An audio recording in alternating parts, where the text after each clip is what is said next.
Derechos humanos, la defensa de la integridad, de la vida misma.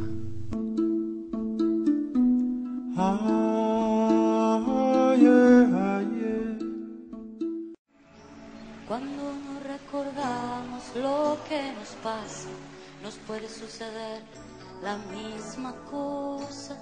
Son esas mismas cosas que nos marginan, nos matan la memoria, nos queman las ideas, nos quitan las palabras. Queremos compartir una excelente entrevista a Daniel Rey Piuma, un uruguayo que se fue al exilio. Nos cuenta su vida, denuncias que hizo en la Comisión para la Verdad y también en organismos internacionales. Estas denuncias quedaron archivadas en un cajón en la Comisión para la Verdad, que dio lugares e información donde había desaparecidos, enterrados, y muchos nombres y denuncias concretas que nunca fueron tomadas en cuenta, guardados en los cajones de la impunidad de este Uruguay lamentable, con muchos cómplices, más allá de asesinos y torturadores y violadores de los derechos humanos de lesa humanidad.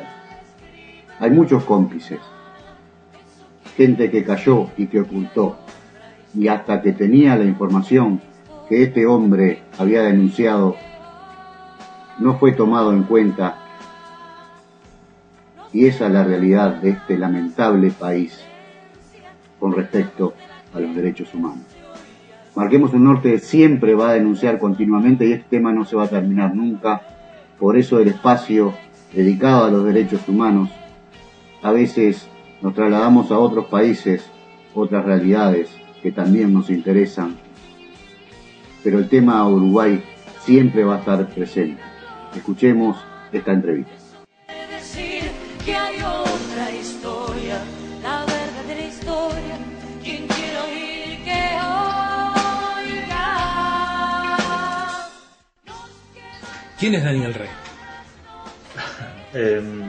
Daniel es un uruguayo que nació hace 53 años, hijo de Eda Julieta y de Jesús Eufemiano.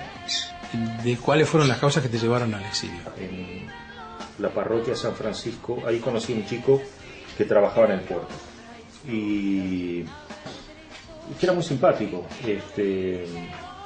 Y un día le pregunté, bueno, si sabes algo de si trabajo en el puerto, me avisas. Y bueno, y un día me dijo, bueno, sí, presentate porque ahora hay vacantes administrativas. Y me presenté. Bueno, yo convencido que iba a trabajar en la Asociación Nacional de Puertos, pero en realidad terminé trabajando en la Prefectura Nacional Naval. El día que se terminó ese curso, para decirlo de una manera, esa instrucción, vinieron un par de oficiales y bueno, me dijeron que iba a servir a la patria. Yo pensé que estaban todos locos, pero bueno, yo qué sé, no sé, la cuestión era trabajar. Y bueno, y termino ahí en una cuestión que era el DIPRE. ¿Terminaste el DIPRE ahí? Y a partir de ese momento entro en el DIPRE y casi inmediatamente tomo conciencia de dónde estoy. Y bueno, por mi formación política y porque estaba trabajando, digamos, con grupos que tenían algo que ver en la lucha contra la dictadura, asumo desde el primer momento el rol que me correspondía en ese momento histórico. Entonces quedamos en que habías entrado a la DIPRE, tenés un trabajo oficina, y administrativo, exacto. ¿Y en qué momento encontrás el archivo? Eso fue bastantes meses después, digo. Yo primero me vi confrontado con la tortura porque vi compañeros que estaban encapuchados, etcétera, etcétera. Es un cuento muy largo, estaríamos días hablando de esto. Pero bueno, a los 2 meses de estar trabajando allí, me pasan para el departamento técnico, que era gente que estaba bastante intelectualmente capacitada para hacer trabajo técnico, o sea, fotografía, peritajes, criminología, me hacen un traslado. Y el oficial de aquel momento me dice que me da la orden, porque no es que en el mundo militar a nadie se le pide algo, a la orden me dice, bueno, usted se encarga a partir de hoy del archivo, que era el archivo del departamento técnico. Y bueno, ahí quedé responsable, entre otras cosas, del archivo del departamento 2, que era técnico, la técnica, y en las noches yo trabajaba 5 días por semana, tenía trabajo de oficina, y un día por semana tenía que quedarme 24 horas en el laboratorio. Y bueno, las noches que yo tenía que quedarme en el laboratorio utilizaba para buscar todos los legajos que estaban en el archivo, mapa por mapa, y ver lo que estaba registrado y lo que no. Ok, entonces, ¿cuándo es que encontrás las fotos de esta gente que había aparecido en las costas de Uruguay? De los famosos chinos. Yo pienso que yo encontré eso, yo creo que ya en marzo del 78. Y como eso había hecho mucho impacto en la sociedad uruguaya, yo me di cuenta, bueno, era obvio de que todo es una patraña. Entonces entro a ver cómo fue identificada esa carpeta, ¿no? Y figuraban solamente NNs. Entonces a partir de ese momento lo que empecé a hacer fue hacer un trabajo mucho más selectivo y no buscar carpeta por carpeta, sino buscar las carpetas que estaban con el rótulo NN, ¿no? Y bueno, eso duró bastante tiempo, digo. La búsqueda no tiene que ver con el trabajo de compilación de información, porque eso fue después. Y una vez que yo tenía registrados los documentos, digo, los documentos estaban allí, digo, no les iba a robar nadie. La compilación empezó recién a partir del final del 78, creo, hasta que me fui, más o menos, copiando los documentos, fotografiándolos, copiándolos y microfilmando. Las fotos que aparecieron en la prensa últimamente, ¿fueron tomadas por vos? Algunas sí, otras no. Okay. Porque no, por ejemplo, en el caso que tú has comentado, llamado caso de los chinos, eso ocurrió en el 76, o sea que fue antes de mi ingreso. Lo único que yo hice fue reproducir esos documentos y demostrar de qué manera se había falseado la información, ¿no? Porque cuando un departamento técnico hace una pericia, los resultados de la pericia los utiliza el juez de instrucción como una parte de dictaminar qué es lo que ha pasado. Digo, si por ejemplo un cuerpo aparece con 3 balazos y tú dices, bueno, tiene hematomas, el juez no se va a poner a fijarse si hay balazos o hay hematomas, si el perito criminal habla de hematomas, no habla de heridas. Claro, entonces bueno, el juez por supuesto que mira todas las páginas. Entonces bueno, lo que a mí me interesó muchísimo era mostrar de qué manera se había falsificado la verdad, ¿no? Que digamos, que uno pueda creer o no en el aparato judicial de nuestro país es otra historia, pero esas son las reglas del juego. Esa misma información que vos te llevaste cuando te fuiste de la prefectura fue la información que vos suministraste a la Comisión Interamericana de Derechos Humanos. ¿Cuándo y dónde entregaste esa información? Si yo no me equivoco, creo que fue el 19 de noviembre de 1982 en Washington. Ahí fui invitado. En este momento no recuerdo el nombre de su presidente, pero bueno, eso está en mi archivo en el sótano. La pregunta es, ¿qué te llevó a entregar tus archivos a la Comisión Internacional de Derechos Humanos? Cuando yo comencé la recolección de información, esa clase de información, pues yo también recogí información militar para pasarse a la resistencia. La información de los derechos humanos, en realidad a mí lo que me importaba era que se conociera lo que estaba pasando, la monstruosidad que estaba pasando en Uruguay. y en Argentina.